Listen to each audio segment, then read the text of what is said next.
Bonjour, welcome to SL French Academy. අද අපි මේ වීඩියෝ සීරීස් එකෙන් අපේ grammar lessons පටන් ගන්නවා. එතකොට අද අපි පටන් ගමු අපේ පළවෙනි grammar lesson එක. ඒක තමයි definite articles in French. ඒ කියන්නේ හරියට English වල the වගේ. The sun, the river ඒ වගේ. දැන් ඒකට English වල තියෙන්නේ the විතරයි. ඊළඟ French වල definite articles හතරක් තියෙනවා. ඒ තමයි le, la, le ඒ වගේම l apostrophe. අපි මේ වීඩියෝ එකේ ඉස්සරහදී බලමු කොහොමද අපි මේ හතරෙන් හරි එක තෝරගන්නේ කියලා. මේකට බලපාන ප්‍රධානම දෙයක් තමයි gender එක.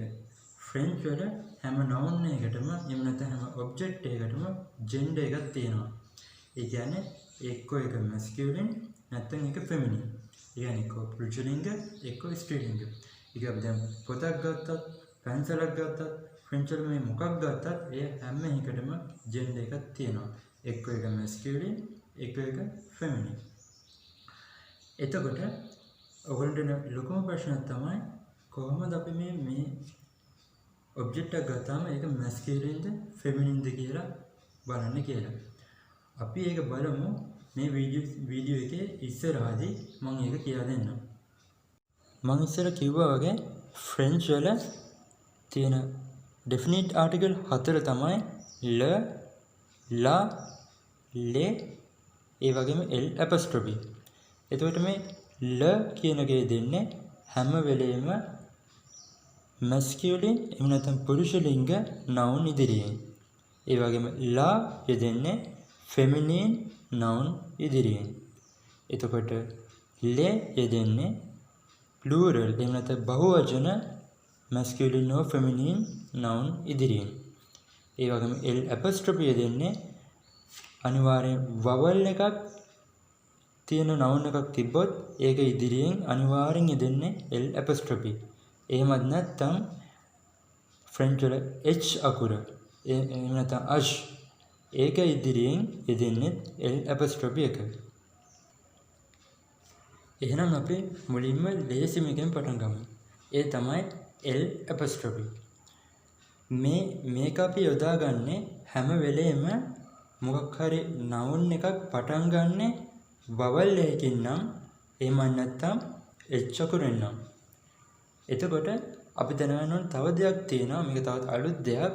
French වල vowel English වලට අමතරව තව එකක් තියෙනවා. ඒ තමයි y. The French වල vowel තමයි මේ ටික. A, E, I, O, U, Y. මෙන්න මේ අකුරු ටික තමයි French වල තියෙන vowel ටික. ඒ වගේම තව අමතර දේ තමයි මෙන්න මේ H අකුර ඉස්සරහා අපි definite article එකක් විදිහට යොදන්නේ L apostrophe. එතකොට උදාහරණයක් විදිහට ගත්තත් arbre ඒ කියන්නේ tree,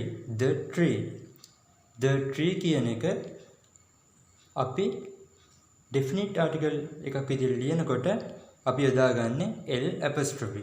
ඒකට හේතුව තමයි මෙන්න මේ a කියන එක vowel එකක් හන්දා. නමුත් ඇත්තටම මෙන්න මේ arbre කියන එක masculine noun එකක්.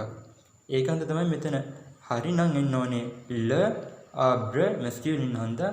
නමුත් මේක පටන් ගන්නෙ vowel එකකින් හන්දා අනිවාර්යෙන්ම අපි ලියන්නේ l apostrophe. ඒ වගේම මේ උදාහරණ බලන්න. මේ hospital කියන්නේ hospital. hospital කියන එක masculine noun එකක්. ඒකයි le තියෙන්නේ. නමුත් මේක පටන් ගන්න h අකුරෙන් හන්දා හැම විටම අපි ලියනකොට l apostrophe තමයි ලියන්නේ. ඒ වගේම මෙතන බලන්න l'école. école කියන්නේ school. අපි ඉස්සරහට මේ වීඩියෝ සීරීස් එක කතා කරමු මේ accent ගැන. නමුත් දැනට ඔයගොල්ලෝ හිතන්නේ මේක e අකුර කියලා.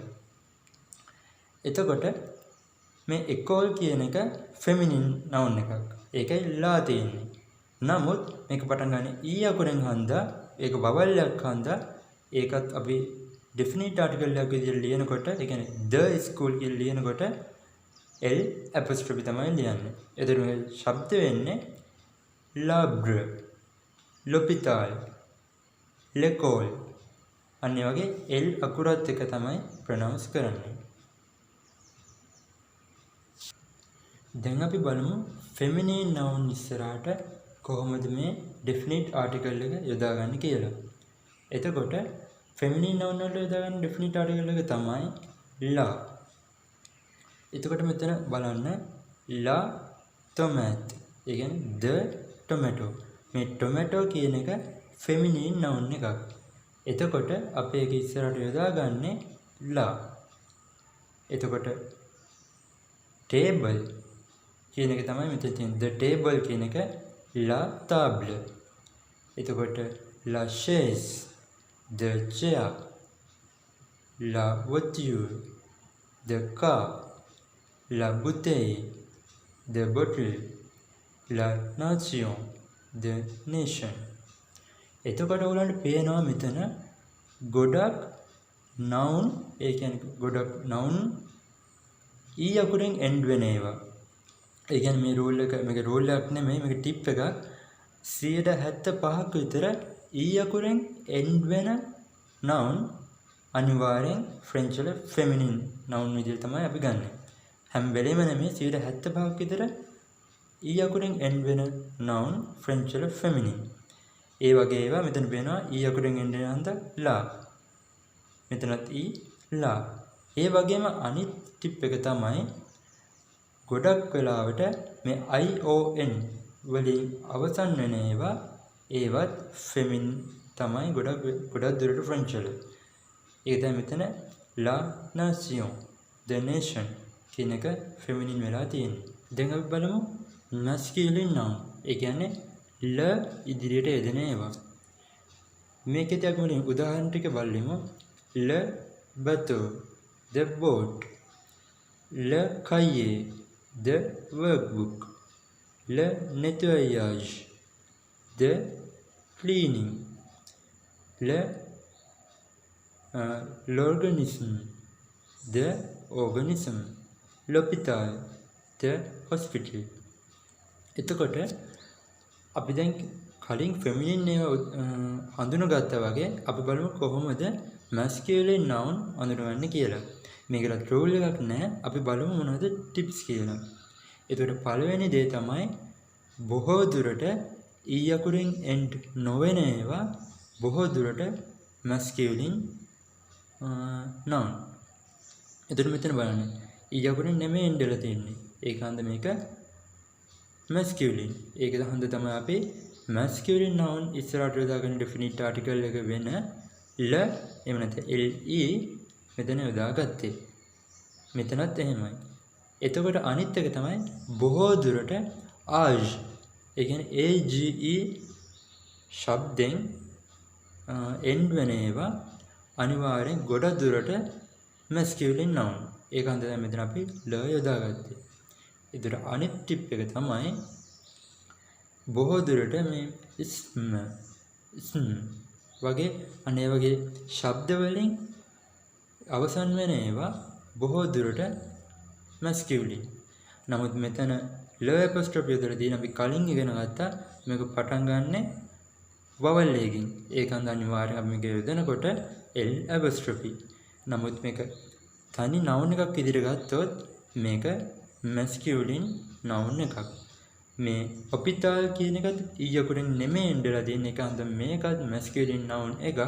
නමුත් h අකුරෙන් පටන් ගන්න හන්ද අපි මේක definite article එකක් විදිහට ලියනකොට ලියන්නේ l apostrophe දාලා. දැන් බලමු plural noun කොහොමද අපි definite article විදිහට ලියන්නේ කියලා. ඒ කියන්නේ le දාලා අපි කොහොමද ලියන්නේ කියලා බලමු. එතකොට plural noun ෆ්‍රෙන්ච් වල අඳුනගන්න හරිම ලේසි. ඒ තමයි මොකක් හරි noun එකක් plural නම්. ඒ කියන්නේ අගට s යදනවා නම් ඒක ඉදිරියට අපි දාන්නේ le. මොකද ඒක plural noun එකක් හන්දා. මේකට masculine ද feminine ද කියලා අදාළ වෙන්නේ නැහැ. ඒ noun එක masculine වුණත් feminine වුණත් ඒක ඉදිරියට අපි යොදාගන්නේ le. ඒක plural එකක් හන්දා. කියන්නේ ඒක බහුවචන හන්දා අපි හැම වෙලේම ඒක definite article එකක් විදිහට ලියනකොට ඒක ඉදිරියට යොදාගන්නේ le. දැන් මෙතන බලන්න les tables, les chaises, les écoles. ඒ වගේම අනිත් ඔයගොල්ලෝ දැනගන්න ඕන දේ තමයි අපි මේ S අකුර ලියුවට අපේ ෆ්‍රෙන්ච් වල S අකුර ප්‍රොනවුන්ස් කරන්නේ නැහැ. කියනකොට මේ හොඳට අහගෙන ඉන්න. les tables S අකුර silent. අපි අතර මේක ප්ලූරල් එකක් කියලා දැනගන්නේ මෙන්න මේ les කියන එක ප්‍රොනවුන්ස් වෙන හන්ද. ඒ වගේම අනිත් දේ තමයි මෙන්න මෙතන අපි ඉස්සෙල්ලා දැක්ක මෙතන L මේ මෙතන වවල් එකක් හන්දා E අකුර හන්දා අපි මේක ප්ලූරල් නෙමෙයි නම් L apostrophe තමයි යොදාගත්තේ. නමුත් දැන් මෙතනට අගට S තියෙන හන්දා, ඒ කියන්නේ මේක ප්ලූරල් හන්දා අපි අනිවාර්යෙන්ම ඉස්සරහට වවල් එකක් ආවත් මොකක් ආවත් අනිවාර්යෙන්ම ඉදිරියට යොදාගන්නේ le. හරි. දැන් අපි බලමු මේ රූල් මේ මම කියපු ටිප්ස් වලට අදාළ වෙන්නේ නැති ඒවා. මම මුලින්ම කිව්වා වගේ ෆ්‍රෙන්ච් වල මොකක් හරි noun එකක් masculineද feminineද කියලා තෝරගන්න එහෙම රූල් එකක් නැහැ. බොහෝ දුරට මම කියපු ටිප්ස් වලට අමතරව අනිත් ඒවා අපි ඉගෙන ගන්න ඕනේ භාවිතයෙන්. අපි බලමු මොනවද මේ එක්සෙප්ෂන් කියලා. මේකේ මම උදාහරණ කිහිපයක් පැහැදිලි කරන්නම්. එකක් තමයි ආබ්‍ර කියන එක බලමු. ආබ්‍ර කියන්නේ tree. එතකොට මේක මම ඉස්සෙල්ලා කිව්වා වගේ masculine noun එකක්.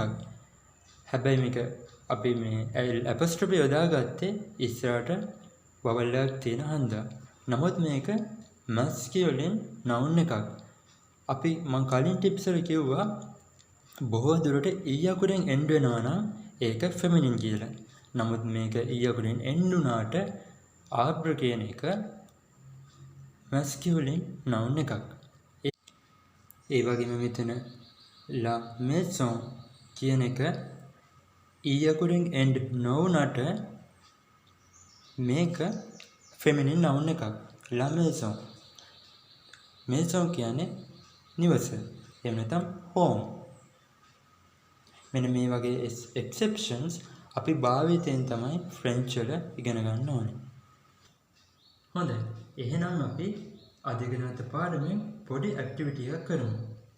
ඔයගොල්ලෝ මාත් එක්ක මේ ඇක්ටිවිටි එක තනියම කරලා උත්තර කම්පෙයාර් කරලා බලන්න. හරි. දැන් අපි බලමු මේ ඇක්ටිවිටි එකේ අපි යොදා ගන්න definite articles මොනවද කියලා. එතකොට පළවෙනි වචනේ තමයි journal. ඒ කියන්නේ newspaper. අපි බලන්න ඕනේ මේක masculineද feminineද කියලා. එහෙම නැත්නම් pluralද කියලා. එතකොට මම කලින් ටිප්ස් වල කියා දුන්නා වගේ මේක end වෙන්නේ e අකුරෙන් නෙමෙයි. ඒකාන්ත බොහෝ දුරට e අකුරෙන් end නොවන ඒවා masculine noun. ඒ කියන්නේ මේක ඉදිරියට එන්නේ le.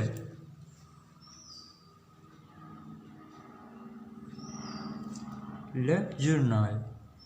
ඒ වගේම මෙතන තියෙන été. ඒ කියන්නේ summer. නමුත් මේක end වෙන්නේ s අකුරෙන්. ඒ කියන්නේ මේක plural noun එකක්. එහෙනම් plural නම් අපි යොදාගන්නේ les.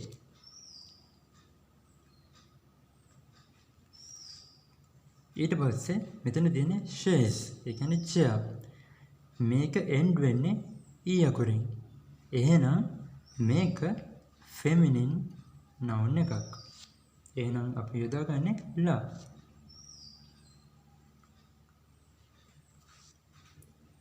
මෙතන තියෙන්නේ voiture. ඒ කියන්නේ car. මේක end වෙන්නේ e අකුරෙන්. එහෙනම් මේකත් feminine noun එකක්.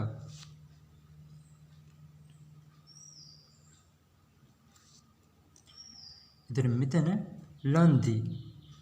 lundi කියන්නේ Monday. මේක end වෙන්නේ e අකුරෙන් නෙමෙයි. ඒ වගේම අනිවාර්යයෙන්ම මතක තියාගන්න ඕන දෙයක් තියෙනවා. මේ days of the week අනිවාර්යයෙන්ම masculine. ඒ කියන්නේ le. ඊට මෙතන orange. ඒ කියන්නේ orange. මේ orange කියන එක e අකුරෙන් අවසන් වුණාට අපි මෙතන බලන්න ඕනේ පටන් ගන්න vowel එකකින්. එහෙනම් අපි යොදාගන්නේ L apostrophe.